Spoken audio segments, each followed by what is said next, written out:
Hello बच्चों, नमस्कार। मैं आकाश कुमार एक बार फिर से आप सभी का इस यूट्यूब चैनल पर स्वागत करता हूं और आशा करता हूं कि आप सभी बच्चे खुश होंगे और मस्त होंगे।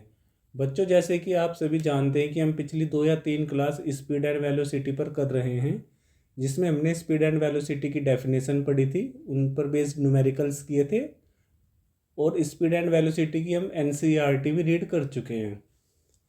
बच्चों, मैं आपको बताना चाहूँगा कि जो वन दरोगा का 2025 में पेपर हुआ था या जो वर्तमान में यूके ट्रिपल एससी के एग्ज़ाम हो रहे हैं, उसमें स्टेटमेंट बेस्ड क्वेश्चन काफ़ी संख्या में पूछे जा रहे हैं।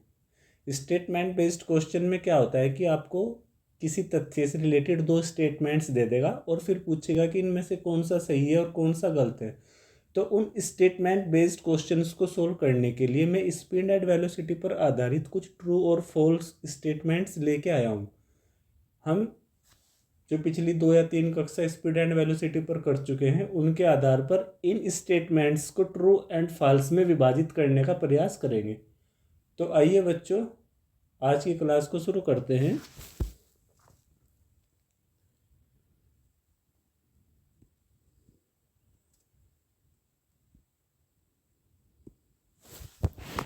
बच्चों, हमारा पहला सवाल है, वस्तु द्वारा एकांक समय में तय की गई दूरी को वेग कहते हैं।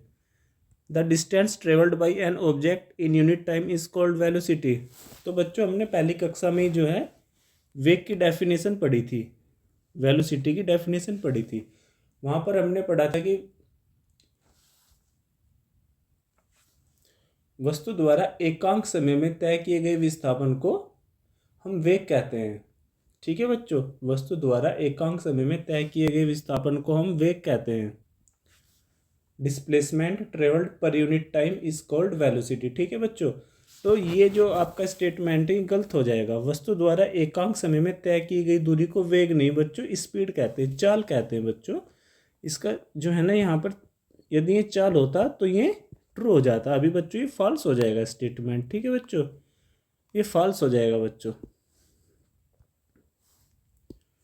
हमारा अगला क्वेश्चन है बच्चों, चाल का मात्रक मीटर पर सेकंड होता है। The unit of speed is metre per second.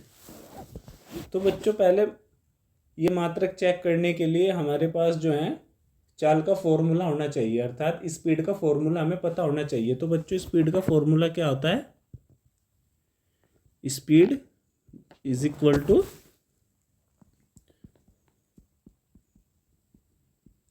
Distance upon time, और डिस्टेंस का जो एसआई मात्रक है वो मीटर और टाइम का सेकंड हो जाएगा, तो मीटर पर सेकंड हो जाएगा बच्चों। बच्चों, हमारा ये वाला स्टेटमेंट सही हो जाएगा, ट्रू हो जाएगा बच्चों। अब चलते हैं अपने नेक्स्ट स्टेटमेंट की तरफ। वस्तु की औसत चाल को कुल दूरी को कुल समय अवधि से भाग देकर प्राप्त किया जा सकता है। Average speed of an object can B obtained by dividing the total distance by the total time period. बच्चों, मैंने आपको न्यूमेरिकल वाली क्लास में जो है ना औसत चाल, एवरेज स्पीड का फॉर्मूला लिखाया था। उसमें मैंने आपको बताया था कि कुल दूरी बटे कुल समय, किसी वस्तु या किसी वाहन द्वारा तय की गई कुल दूरी को जितने समय में कुल समय में तय किया जाता है उससे डिवाइड कर देते हैं तो औसत चाल आ जाती है। बच्चों, मैं यहाँ पर आपको फॉर्मूला भी लिखवा देता हूँ।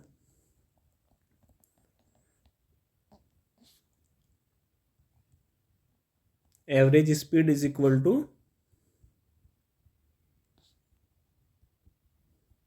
टोटल डिस्टेंस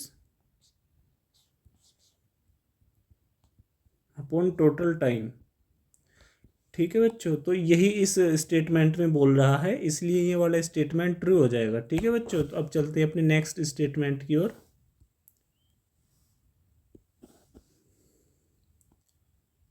अगला स्टेटमेंट है, वह राशि जो किसी वस्तु की चाल के साथ दिशा को व्यक्त करती है उसे वेग कहते हैं। The quantity that expresses the direction along with the speed of an object is called velocity. तो बच्चों, मैंने आपको पहली कक्षा में ही बताया था कि स्पीड और जो आपकी वेलोसिटी होती है वो दोनों एक ही चीज़ होती है, एक ही चीज़ होती है, लेकिन उन दोनों को अलग क्या करती है? मेरा मतलब है कि स्पीड एंड वेलोसिटी एक तरीके से एक ही चीज़ होती है, लेकिन ये साइंटिफिक तरीके से अलग होती है। स्पीड और वेलोसिटी में जो मेन अंतर है वो दिशा का है। स्पीड में केवल परिमाण होता है, मतलब कि डिस्टेंस होता है कि कितनी दूर गए, और वेलोसिटी में परिमाण प्लस दिशा भी होती है। उसमें डिस्प्लेसमेंट में हमें ये भी पता रहता है कि किस दिशा में है, मतलब हमारी लोकेशन क्या है। ठीक है बच्चों, तो डिस्प्लेसमेंट इज इक्वल टू परिमाण magnitude plus direction, speed only magnitude. ठीक है बच्चों, स्पीड में कोई दिशा का ज्ञान नहीं होता। ठीक है बच्चों, तो ये बिल्कुल सही हो जाएगा बच्चों, क्योंकि जो वेलोसिटी है ना वो डिस्प्लेसमेंट से रिलेटेड होती है। ठीक है बच्चों, डिस्प्लेसमेंट क्या होता है, डिस्प्लेसमेंट में क्या होता है बच्चों, दूरी भी होती है प्लस डायरेक्शन भी होती है। ठीक है बच्चों, वहीं से ही फिर वेलोसिटी बनाए, तो ये वाला हमारा स्टेटमेंट ट्रू हो जाएगा। ठीक है बच्चों, ये सब हम पहली क्लास में पढ़ चुके हैं बच्चों। ठीक है, वेग व चाल के मात्रक भिन्न होते हैं। The units of velocity and speed और डिफरेंट। तो क्या बच्चों बताइए, वेग व चाल के मात्रक भिन्न होते हैं। The units of velocity and speed are different. तो बच्चों मैं आपको बताना चाहूँगा कि वेग और चाल के मात्रक सेम होते हैं, क्योंकि जो वेग होता है वो विस्थापन बटे समय होता है, और जो चाल होती है वह दूरी बटे समय होता है। विस्थापन और दूरी दोनों लेंथ ही है। ठीक है, ठीक है, और लेंथ की जो ऐसा यूनिट है मापने की वो मीटर है। ठीक है, तो बच्चों इन दोनों का सेम ही हो जाएगा, मीटर पर सेकंड। ठीक है, तो बच्चों ये जो हमारा स्टेटमेंट है वो ट्रू हो जाएगा। ठीक है बच्चों, क्या हो जाएगा, ट्रू हो जाएगा। ठीक है बच्चों, मैं आशा कर रहा हूँ कि आप लोगों की ये जो है समझ में आ रहा होगा। बच्चों मैं आप लोगों को कुछ काम करने के लिए नहीं दे रहा, घर से एक्सरसाइज मैं खुद ही करा रहा हूँ, ताकि आप लोग जो है अच्छे से समझ सकें। ठीक है बच्चों, आप बस जितना मैं बता रहा हूँ ना उतना पढ़ते रहना।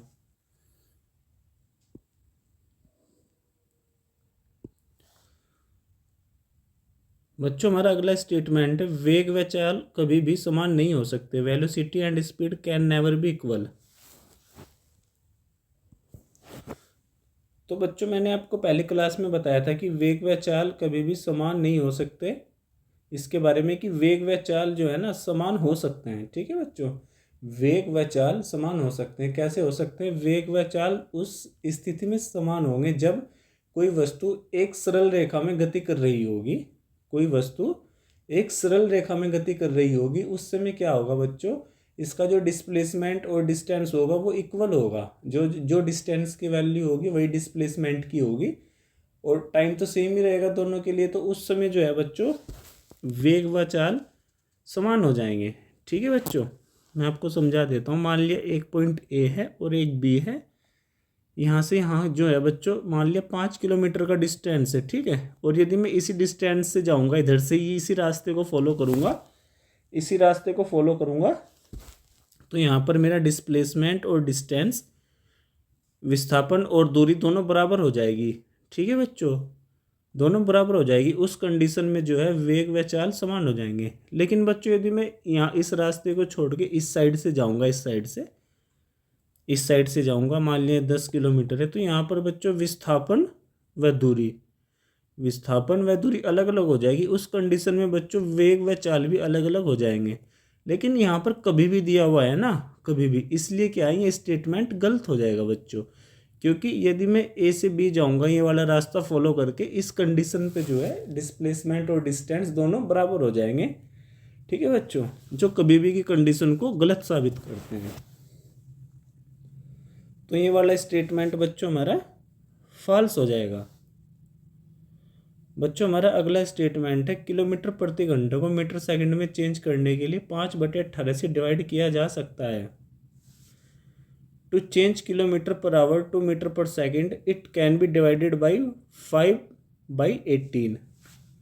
तो बच्चों मैंने आपको कल बताया था कि किलोमीटर पर आवर को चेंज करने के लिए मीटर पर सेकंड में 5/18 से मल्टीप्लाई करते हैं। ठीक है, मल्टीप्लाई करते हैं 5/18 से, वही इस स्टेटमेंट में दिया हुआ है, इसीलिए ये ट्रू हो जाएगा। बच्चों यदि हमको मीटर पर सेकंड को किलोमीटर पर सेकंड में बदलना हो तो बच्चों हम क्या करेंगे, मीटर पर सेकंड को, ठीक है बच्चों, 18/5 से मल्टीप्लाई कर देंगे। ठीक है बच्चों, और यहाँ पर क्या करना था हमको, किलोमीटर पर आवर को मीटर पर सेकंड में बदलने के लिए 5/18 से मल्टीप्लाई करना था। तो ये वाला स्टेटमेंट बच्चों हमारा ट्रू हो जाएगा। ठीक है बच्चों, हमारा अगला स्टेटमेंट है औसत वेग बराबर होता है 2 गुना प्रारंभिक वेग प्लस अंतिम वेग। Average velocity is equal to 2 initial velocity plus final velocity. तो बच्चों ये स्टेटमेंट गलत है, क्योंकि हमने कल एनसीईआरटी में भी पढ़ा था कि जो औसत वेग होता है, एवरेज वेलोसिटी, वो इक्वल होता है बच्चों प्रारंभिक वेग प्लस अंतिम वेग अपॉन 2। ठीक है बच्चों, तो मैं आशा करता हूँ कि ये जो औसत वेग का कंसेप्ट है ये आप लोगों की कल ही समझ में आ गया होगा, तब मैंने आपको एनसीईआरटी पढ़ाई थी, और यदि नहीं आया होगा तो अब आपका डाउट मैंने क्लियर कर दिया। ठीक है बच्चों, तो अब चलते हैं अपने अगले स्टेटमेंट की तरफ। बच्चों हमारा अगला स्टेटमेंट है वेग स्केलर जबकि स्पीड वेक्टर क्वांटिटी है। Velocity is a scalar quantity while speed is a vector quantity. तो बच्चों मैंने आपको पहली क्लास में ही बताया था, तब मैं आपको विस्थापन और दूरी के बारे में बता रहा था कि विस्थापन जो है, विस्थापन वो वेक्टर क्वांटिटी है जिसमें दिशा प्लस परिमाण दोनों है, क्योंकि विस्थापन से फिर बाद में वेग बनाए आगे। ठीक है बच्चों, तो जो वेलोसिटी होता है बच्चों, वेलोसिटी ये वेक्टर क्वांटिटी है। वेक्टर क्योंकि इसमें जो है मैग्नीट्यूड प्लस डायरेक्शन दोनों होती है। ठीक है बच्चों, और स्पीड क्या होता है बच्चों, ये स्केलर होता है, क्योंकि इसमें केवल और केवल परिमाण होता है, दिशा नहीं होती। तो ये जो आपका स्टेटमेंट है ये फॉल्स हो जाएगा। ठीक है बच्चों, अब चलते हैं अपने नेक्स्ट स्टेटमेंट की ओर।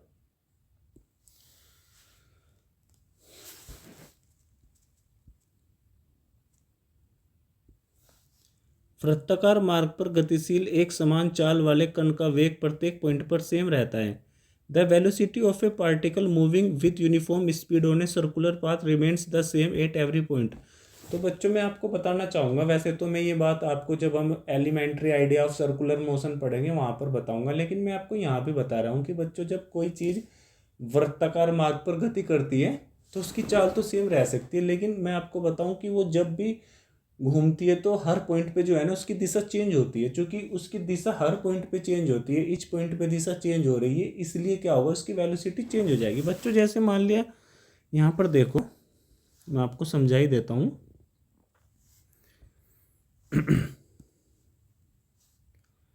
बच्चों ध्यान से समझना, देखो यहाँ पर मान लिया स्पीड सेम है, इस पॉइंट पर यहाँ पर तो इसकी जो मान लिया इस पॉइंट पर इसकी दिशा यहाँ पर होगी बच्चों, इस पॉइंट पर इधर हो जाएगी,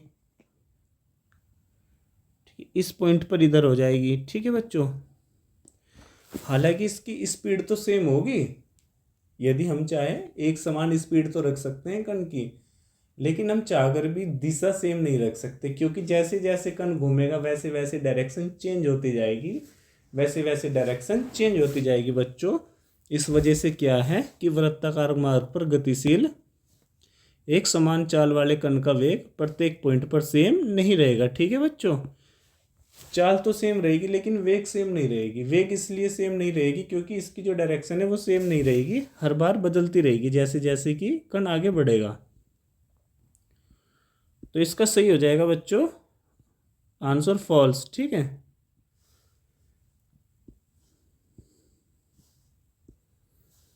बच्चों हमारा अगला स्टेटमेंट है किसी कण का दिए गए समय अंतराल पर विस्थापन धनात्मक, ऋणात्मक या शून्य हो सकता है। ठीक है बच्चों, तो ये क्वेश्चन जो है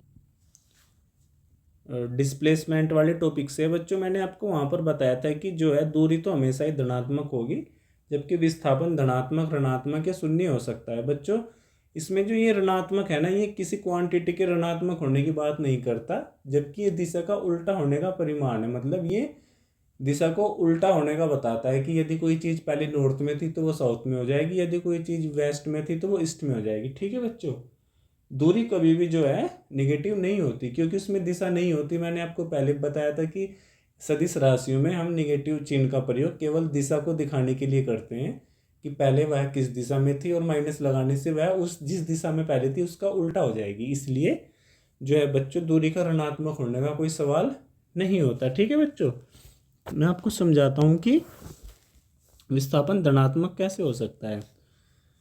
मान लिया मैं यहाँ पर हूँ और इधर गया नॉर्थ में 5 किलोमीटर, तो ये मेरा क्या हो जाएगा, विस्थापन डिस्प्लेसमेंट 5 किलोमीटर हो जाएगा पॉजिटिव। पॉजिटिव चिन्ह लगाने की ज़रूरत नहीं है, हम खुद ही समझ लेंगे। यदि 5 किलोमीटर रखा है लिखा है तो ये पॉजिटिव 5 किलोमीटर है। ठीक है बच्चों। अब ऋणात्मक, ऋणात्मक ऐसे होगा बच्चों, पहले मैं यदि नॉर्थ में 5 किलोमीटर था और यदि दोबारा ही घूम के इसके अपोजिट इधर साउथ में जो है 5 किलोमीटर चला गया साउथ में, तो मुझे साउथ लिखने की ज़रूरत नहीं। मैंने यदि -5 किलोमीटर भी लिख दिया तो मैं ये समझ जाऊंगा कि ये जो है नॉर्थ के अपोजिट में है 5 किलोमीटर अपने प्रारंभिक पॉइंट से। ठीक है बच्चों। और शून्य, शून्य कैसे होगा बच्चों, शून्य ऐसे होगा, मान लिया मैंने ए पॉइंट से शुरू, मैं मान लिया ए पॉइंट पर था और बी पर गया, ठीक है, तो मैं ए से बी पर गया और दोबारा घूमकर फिर ए पर आ गया, तो मेरी प्रारंभिक और अंतिम स्थिति के बीच की दूरी शून्य हो जाएगी, जिस वजह से विस्थापन भी शून्य हो जाएगा। ठीक है बच्चों, तो ये वाला स्टेटमेंट ट्रू हो जाएगा।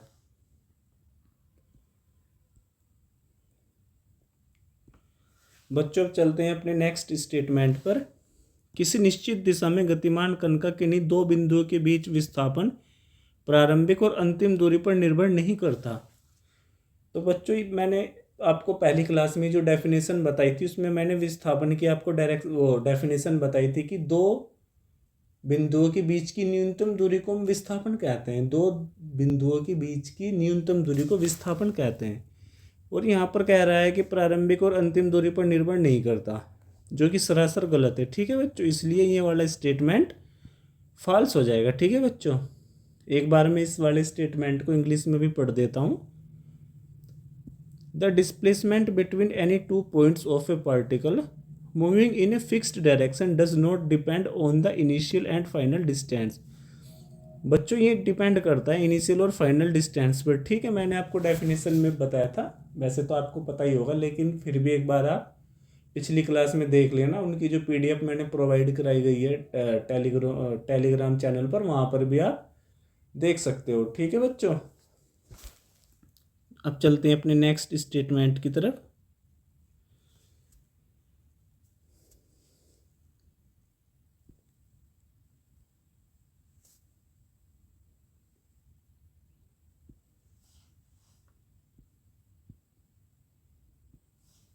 वस्तु की चाल वस्तु के वेग के तुल्य अथवा उससे अधिक हो सकती है। बच्चों ये कह रहा है कि जो किसी वाहन है, मान लो किसी वस्तु की चाल वस्तु के वेग के तुल्य अथवा उससे अधिक हो सकती है। तो बच्चों ये बात बिल्कुल सही है, वस्तु की चाल वस्तु के वेग के तुल्य अथवा उससे अधिक हो सकती है। The speed of an object can be equal to और ग्रेटर देन इट्स वेलोसिटी। तो बच्चों ये बात बिल्कुल सही है, ये मैं आपको समझाता हूँ कैसे। मान लिया हमारे पास दो पॉइंट थे ए से बी। ठीक है बच्चों, ए से बी की न्यूनतम दूरी 5 किलोमीटर है। ठीक है बच्चों, 5 किलोमीटर। और मान लिया कि मैं 5 घंटे में 5 किलोमीटर गया, 5 घंटे में 5 किलोमीटर गया, तो यहाँ पर मेरी वेलोसिटी कितनी हो जाएगी, एक किलोमीटर पर आवर। कितना हो जाएगा, 1 किलोमीटर पर आवर।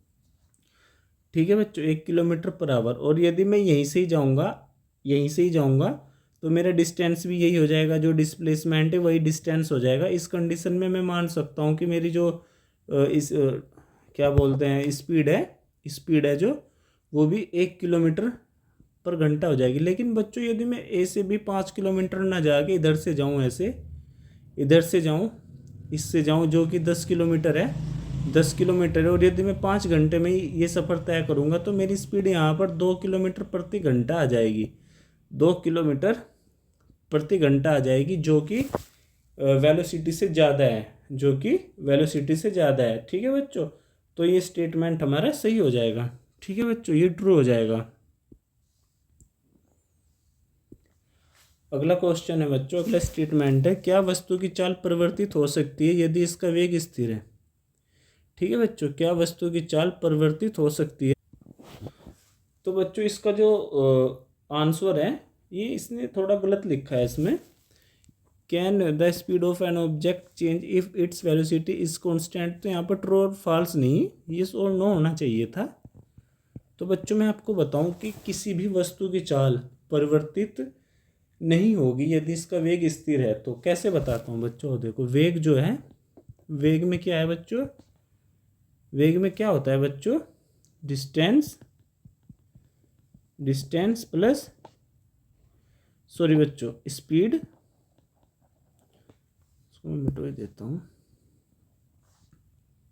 वेग में क्या होगा बच्चों, स्पीड प्लस डायरेक्शन, ठीक है बच्चों, डायरेक्शन, ठीक है बच्चों। अब देखो इसमें क्या है ना, ये तो वेग तो स्थिर हो गया, तो मतलब ये भी कांस्टेंट हो जाएगा और ये भी कांस्टेंट हो जाएगा बच्चों, ठीक है। और स्पीड में क्या है बच्चों, स्पीड में क्या होगा बच्चों, केवल स्पीड होगी, ठीक है, और डायरेक्शन नहीं होगी। तो बच्चों जब यहाँ पर स्पीड और डायरेक्शन दोनों कांस्टेंट है, जब स्पीड और डायरेक्शन यहाँ पर कांस्टेंट है तो यहाँ पर भी तो कांस्टेंट रहेगा, ये भी तो कांस्टेंट रहेगा, चूंकि ये भी कांस्टेंट रहेगा। और यहाँ पर जो स्टेटमेंट में कहा है कि क्या चाल परिवर्तित हो सकती है, तो बच्चों चाल परिवर्तित नहीं होगी क्योंकि स्पीड और डायरेक्शन कांस्टेंट है ऊपर, तो यहाँ पर भी स्पीड कांस्टेंट रहेगी, ठीक है बच्चों।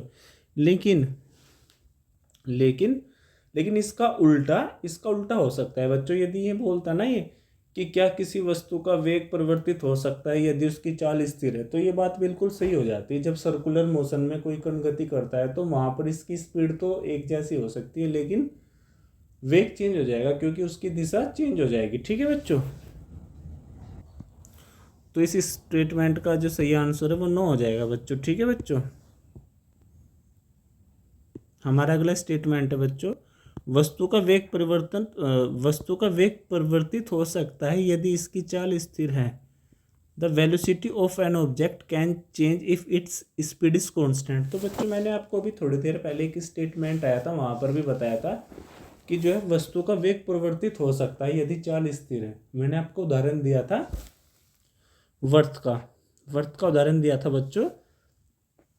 वर्त में मैंने आपको बताया था कि मान लिया कोई वस्तु इधर से इधर सेम स्पीड पे घूम रही है, ठीक है बच्चों, लेकिन क्या है ना, स्पीड तो सेम होगी, लेकिन जो इसकी वेलोसिटी है, वेलोसिटी किससे मिलके बनती है, स्पीड प्लस डायरेक्शन से। चूंकि स्पीड तो सेम है लेकिन डायरेक्शन तो इधर यहाँ पर है, इधर यहाँ पर है, इधर यहाँ पर है, चेंज हो रही है ना, तो इसलिए क्या है, वैसे वेलोसिटी चेंज होता जाएगा बच्चों, ठीक है, वेलोसिटी चेंज होता जाएगा प्रत्येक पॉइंट पर। तो ये वाला स्टेटमेंट जो है बच्चों, वस्तु का वेग परिवर्तित हो सकता है यदि इसकी चाल स्थिर है, ट्रू हो जाएगा, ठीक है बच्चों। ये क्या हो जाएगा, ट्रू हो जाएगा। हमारा जो अगला स्टेटमेंट है बच्चों वो है, स्पीडोमीटर चाल को मापता है तथा ओडोमीटर दूरी को मापता है। Speedometer measures speed and odometer measures distance. तो बच्चों ये बिल्कुल सही बात है, स्पीडोमीटर चाल को मापता है तथा ओडोमीटर डिस्टेंस को मापता है, ठीक है बच्चों। तो ये ट्रू हो जाएगा। वस्तु की चाल ऋणात्मक हो सकती है। The speed of an object can B negative, true और फॉल्स। तो बच्चों वस्तु की चाल ऋणात्मक नहीं होती। मैंने आपको फिर बताया था कि जो वस्तु की चाल है वो स्केलर है। क्या है, स्केलर, उसमें दिशा नहीं होती बच्चों। जब उसमें दिशा नहीं होती तो उसमें ऋणात्मक चिन्ह नहीं आएगा, क्योंकि जो ऋणात्मक चिन्ह है वो केवल और केवल दिशा को बताने के लिए आता है, ठीक है बच्चों, केवल दिशा को बताने के लिए आता है। चूंकि इसमें जो है दिशा नहीं है तो इसलिए निगेटिव चिन्ह नहीं आएगा। हाँ वेलोसिटी में आ सकता है ऋणात्मक चिन्ह बताने के लिए, ठीक है बच्चों। तो ये हो जाएगा बच्चों, वस्तु की चाल ऋणात्मक हो सकती है, फॉल्स। वर्षा की बूंदें एक समान वेग से गिरती है। Rain drops fall with a uniform velocity. तो बच्चों ये ट्रू हो जाएगा। बच्चों मैं भी पहले ही सोचता था कि जो वर्षा की बूंदें हैं ना ये एक समान त्वरण से गिरती है, लेकिन मेरे को बाद में पता चला कि ये एक समान त्वरण से नहीं, एक समान वेग से गिरती है। क्योंकि एक समान त्वरण से ही गिरती यदि बीच में जो है एटमॉस्फेयर नहीं होता। क्योंकि एटमॉस्फेयर इसकी स्पीड को जो है ना बाधित करता है, तो क्या है फिर ये एक समान वेग से ही आती है, ठीक है बच्चों, एक समान वेग से आती है एटमॉस्फेयर की वजह से, ठीक है बच्चों। तो ये हो जाएगा बच्चों ट्रू। दूरी का एसआई मात्रक किलोमीटर प्रति घंटा है। The SI unit of distance is kilometre per hour. True and false. तो बच्चों जो दूरी का एसआई मात्रक है, जो दूरी का एसआई मात्रक है बच्चों, वो तो मीटर है। क्या है? मीटर है बच्चों, ठीक है। किलोमीटर प्रति आवर तो बच्चों स्पीड का भी जो है एसआई मात्रक नहीं है, स्पीड का भी जो है बच्चों मीटर पर सेकंड है, ठीक है बच्चों। अब चलते हैं हम अपने अगले सवाल पर। बच्चों हमारा अगला सवाल है वेग, समय, दूरी, velocity is equal to time distance. तो नहीं बच्चों, जो वेलोसिटी होती है, वेलोसिटी वो होता है बच्चों डिस्प्लेसमेंट अपॉन टाइम। तो बच्चों ये हमारा फॉर्मूला गलत हो जाएगा, इसलिए फॉल्स हो जाएगा, ठीक है बच्चों। तो आज मैं आप लोगों के लिए इतने ही स्टेटमेंट बेस्ड क्वेश्चन लाया था ट्रू और फॉल्स की फॉर्म में। तो मैं उम्मीद करता हूँ कि आप लोगों की ये क्वेश्चंस जो है समझ में आए होंगे, ठीक है बच्चों। तो आप और अच्छे से मेहनत करना। इस टाइप के क्वेश्चन जो है ना पेपर में खूब आते हैं, तो मैं सोच रहा था कि मैं आप लोगों के अंदर ये वाली अप्रोच भी बिल्ड कर दूँ, क्योंकि हमको जो है ना अल्टीमेटली अंततः जो है ना पेपर को ही क्रैक करना है। तो केवल हम वही पैटर्न फॉलो करेंगे जो जो पैटर्न पेपर में आता है, जैसे न्यूमेरिकल्स हो जाएंगे, स्टेटमेंट बेस्ड क्वेश्चंस हो जाएंगे, ठीक है बच्चों। मैं आप लोगों को अभी घर से करने के लिए सवाल नहीं दे रहा, खुद ही करा रहा हूँ, ठीक है बच्चों। और मैं चाहता हूँ कि मैं सारे सवाल खुद ही करूँ, बस आप बच्चे इनकी प्रैक्टिस कर लें। जैसे जैसे मैं करता जा रहा हूँ आप वैसे वैसे करते रहना, तो बच्चों आप बहुत अच्छा स्कोर कर लोगे फिजिक्स में ना, ठीक है बच्चों। तो ठीक है, मिलते हैं अगली क्लास में। धन्यवाद।